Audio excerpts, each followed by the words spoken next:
영숙님은요, 영수님을 정리를 하고요. 영식님께 직진하려고 합니다.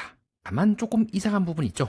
영숙님이 가장 강하게 감정을 쓴 사람은 저는 영식님이라기보다는 3일차 밤에 술에 대해서 하루 종일 이야기한 영수님이 가깝다고 보고 있거든요.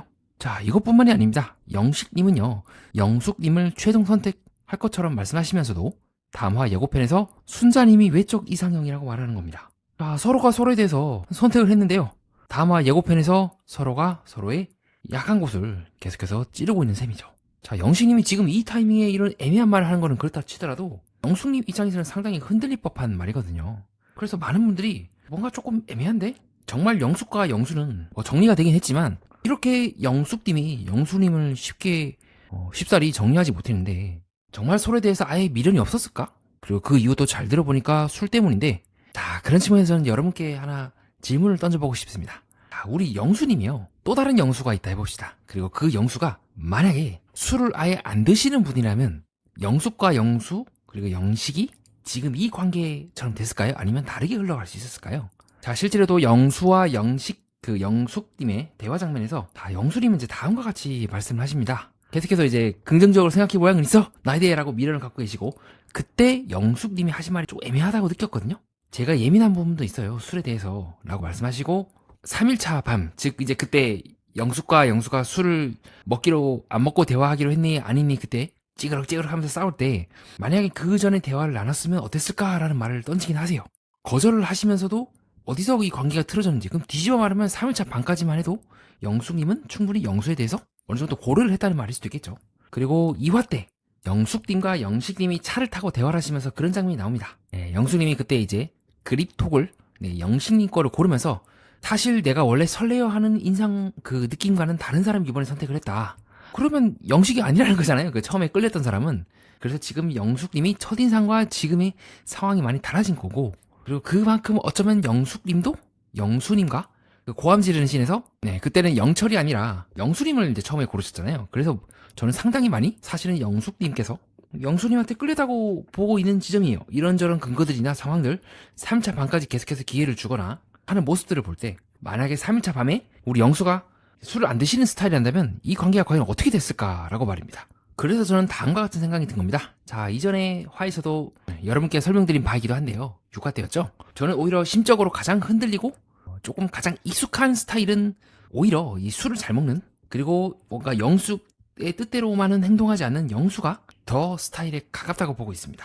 이런저런 정황들 이나 이제 두 사람이 대화를 하면서 서로 싸웠던 장면들이나 이런 것들을 이제 지켜봤을 때 말입니다. 그래서 저는 영숙님이 계속해서 영수를 맴도는 이유가 영수에 대한 마음도 있기도 하지만 동시에 그것을 통해서 자신의 익숙한 감정을 느끼고 또 거기를 통해서 자기 존재를 확인할 수 있다고 가설을 세운 바가 있습니다. 즉 내가 받는 것보다는 주고 헌신하고 거기서 내가 헌신하는 그 나 자신의 존재감을 느낄 수도 있다는 거죠. 그래서 저는 영숙님이 아무리 내가 영수에 대해서 좋게 본다고 한들, 어쩌면 자신의 이상형에 부합할 수 있다고 한들 도저히 내가 받아들일 수 없는 부분이 있어서 영수와의 관계를 이제 3차 밤에 종료한 게 아닐까.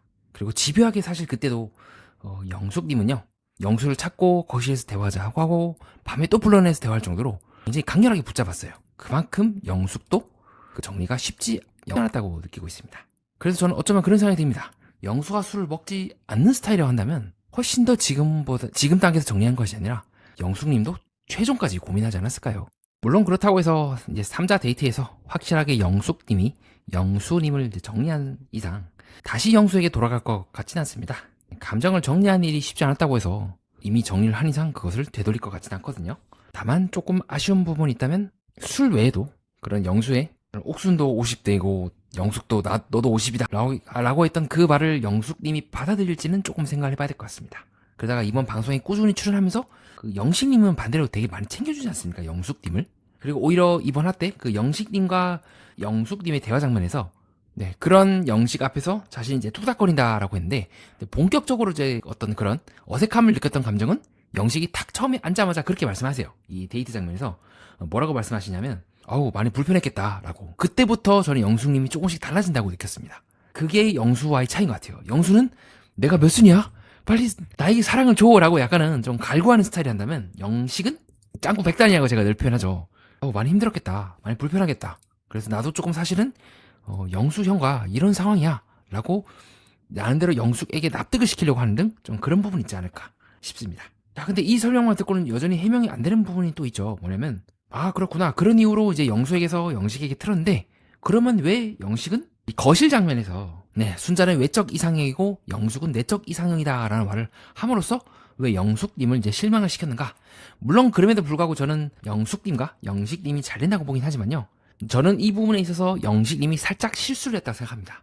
영식님 입장에서는 한때 자신과 감정선을 탔던 그 순자에 대한 배려로 너도 괜찮은 사람이란 말을 이제 돌려서 했을 수도 있겠어요. 아니면 진짜 솔직하게 내가 굳이 뭐 신경 써야 되나? 플러스 순자에 대한 감정이 있기 때문에 아예 없진 않기 때문에 그런 말을 했을 수도 있겠죠. 전체적인 느낌은 오히려 그렇게 함으로써 영숙은 외적 이상형은 아니지만 만나보니까 사람이 더 괜찮고 외적 이상형을 이겨낼 만큼 너가 괜찮은 사람이란 말을 공개적으로 하고 싶어서 했을 수도 있을 것 같아요. 이때까지 쭉 지켜왔던 다른 사람을 조금 배려하는 게 몸의 배인 영식님의 특성상 말이죠. 근데 그 말을 영식님의 의도대로 우리 영수님이 그렇게 받아들일지에 대해서는 우리가 조금 더 생각을 해봐야 되지 않을까 싶습니다. 아니면 이렇게도 가설을 세워볼 수 있을 것 같아요. 영식님은요, 잘 보니까 이번 그 영수님과 영숙님과 3자 데이트 장면에서 지금 영숙님의 이야기를 잘 들어보니까, 그리고 영식님의 이야기를 잘 들어보니까 영식님은 영수님에 대해서 조금 의식을 했고 그 장면을 굉장히 길게 이번에 3자 데이트 장면에서 보여주더라고요. 그렇게 약간은 조금은 영수에 대해서 혹시라도 지금 영숙도 겹치고 많은 상황들이 지금 겹치고 있는 이 와중에 잘 보니까 영숙도 영수에 대해서 아예 마음이 없진 않았네. 지금은 이제 거절했다 하지만 거절했다는 건 어쨌든 그 전에 마음이 있었다는 거잖아 라는 측면에서 조금은 서운했을 수도 있어요. 뭐 질투심일 수도 있고 마음에 이제 약한 부분을 영숙님이 자기도 모르게 찔렀을 수도 있고요. 근데 영식님 특성상 그걸 대놓고 보이지 않다가 자신도 모르게 영숙도 한때 다른 사람의 마음이 있었는데 나라도 뭐 그럴 거 있나? 나도 한번 좀 얘기해 볼 수 있지 않아? 나도 한때 순자랑 얽혔고 라고 툭 얘기했을 수도 있어요. 물론 영식님 같은 경우는 또 그렇고 영숙님은 조금 애매하죠. 영식님 같은 경우는 그 전부터 사실 내 마음속에 순자와 영숙 둘 다 있다 라고 하면서도 한편으로는 계속 의심하는 장면들을 사실 그 전에 나오긴 했거든요. 그래서 영숙과 처음에 원래 대화를 하려고 하진 않았어요. 영식님께서 계속 영숙님을 계속 피했고 그래서 계속 몇 가지 의심이 드는 게 있다. 왜 모두한테 친절하지 저 사람은? 이라고 하는 등 조금은 약간 내적 위축감이 다른 사람에 대한 의심으로 좀 전환이 되는 순간들이 있어요. 영식님도 잘 보면 좀 여린 남자죠. 그 부분을 최근에 오히려 영숙은 나름대로 지금 영수를 정리했다 하지만 그 부분이 영식님께는 조금 아쉽지 않았을까 라는 생각이 들기도 합니다. 귀여운 뒤끝일 수도 있겠죠. 제가 이해하고 있는 영식님은 이 말을 공개적으로 거실에서 이상형이 서로 다르다 라는 말을 아무 생각 없이 할 정도로 그렇게 뭔가 생각을 정리하지 않고 말하는 스타일은 아니라고 보고 있거든요. 즉 영식님과 영숙님은 어떻게 보면 대칭이기도 합니다. 각자 초반에 끌렸거나 외적 이상형을 내려놓고 다른 부분에서 서로가 서로를 선택하기로 결정을 했다는 측면에서는 말입니다. 자, 그런 측면에서 본다면 저는 가장 영식님이 이제 굳이 이상형을 얘기를 해서 영숙님을 자극한 이유는 본인이 스스로 꼴린다는 감정일 수도 있을 것 같아요. 실제로도 데이트 장면에서 영식님은 계속해서 영수를 의식한 만큼 영숙의 마음속에 영수와의 과거 감정선이 있었다는 사실이 이번 3자 데이트를 통해서 확인이 되었잖아요. 그래서 나도 질 수 없지 플러스 약간은 조금 뒤끝을 부린 게 아닐까 라고 현재까지는 보고 있습니다. 즉 영숙님에게 영수님은요 가장 크게 마음을 흔든 사람일 수 있죠. 하지만 마음을 크게 흔들었다는 것과 내가 끝까지 감당할 수 있다는 것은 조금 다른 문제라고 봅니다. 반대로 영식님은요 영숙님에게 처음부터 설레는 인상은 아니었지만 영숙님이 불편했던 것을 먼저 알아주고 관계를 설명해주면서 조금씩 선택할 수 있는 사람이 되었다고 봅니다. 다만 영식님 역시 영숙님이 영수와의 과거 감정선이 있었네? 라는 것을 확인한 순간 굳이 순자님을 꺼내면서 작은 질투와 뒤끝을 보였을 수도 있겠죠. 그런 측면에서 본다면 영식과 영숙 모두 각자 다른 사람에게 익숙함을 느꼈을지도 모르겠습니다. 그렇기 때문에 많은 사람들이 익숙함 앞에서 가끔은 과거로 돌아가고 싶은 생각이 듭니다. 하지만 현재와 미래를 결정하는 것은 저는 선택이라고 봅니다. 익숙함이 아니라요. 그런 측면에서 본다면 이번 세 사람의 관계는 끌리는 사람과 내가 선택할 수 있는 사람이 다를 수 있다는 것을 그리고 왜 다른지를 보여준 관계라고 보고 있습니다. 끝까지 봐주신 여러분 고생 많으셨습니다. 다음 영상도 더 몰입도 있게 열심히 준비해 오겠습니다. 이상 연애 프로그램과 인간의 마음 그리고 세계의 또 다른 면을 여러분과 함께 구조로 탐구해보고 싶은 매니아와 행복한 시간을 보냈습니다. 뜻깊은 시간을 보냈습니다.